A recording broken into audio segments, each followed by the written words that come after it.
It's kind of my take on sort of a classic coming-of-age story of a young superhero. It's set in sort of a mythological science fiction world, so it's influenced by Joseph Campbell and lots of mythology.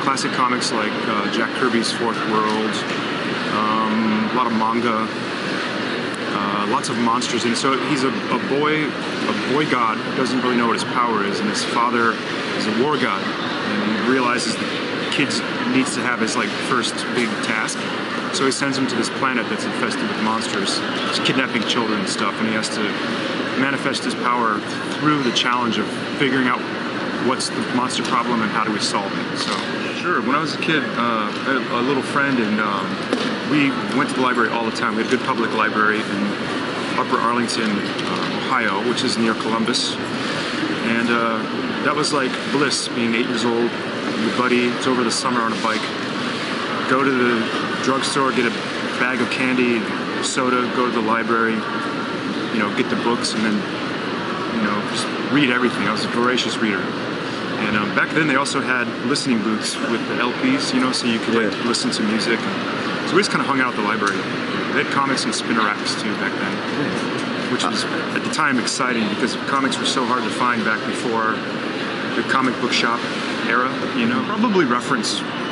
Like in college, I went to Ohio State. We had 26 reference libraries. Back then we were using Dewey Decimal. Hard to believe. I like doing research a lot. As a student, I would do a lot because you had to, but then now it's really, research is probably one of the most enjoyable parts of the job.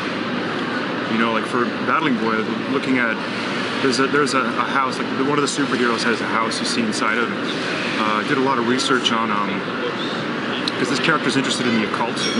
I looked at a lot of like Mesoamerican sculpture, Pacific Northwest, like totem poles and tribal symbols. And then for the house itself, Frank Lloyd Wright, a lot of his different designs. And, so that's the kind of thing that I would use the library for, pull out the reference books. What's a comic you think should be in every library? I think Bone. I think the classic Marvel comics, like the origin stories of like Fantastic Four, like all that great Silver Age stuff. I think obviously Tintin, early Carl Barks comics, origins of Batman, Wonder Woman, those kinds of things. And then also like maybe for older readers, obviously Watchmen. I love Love and Rockets. I'm sure those are getting shelved. Hopefully Battling Boy.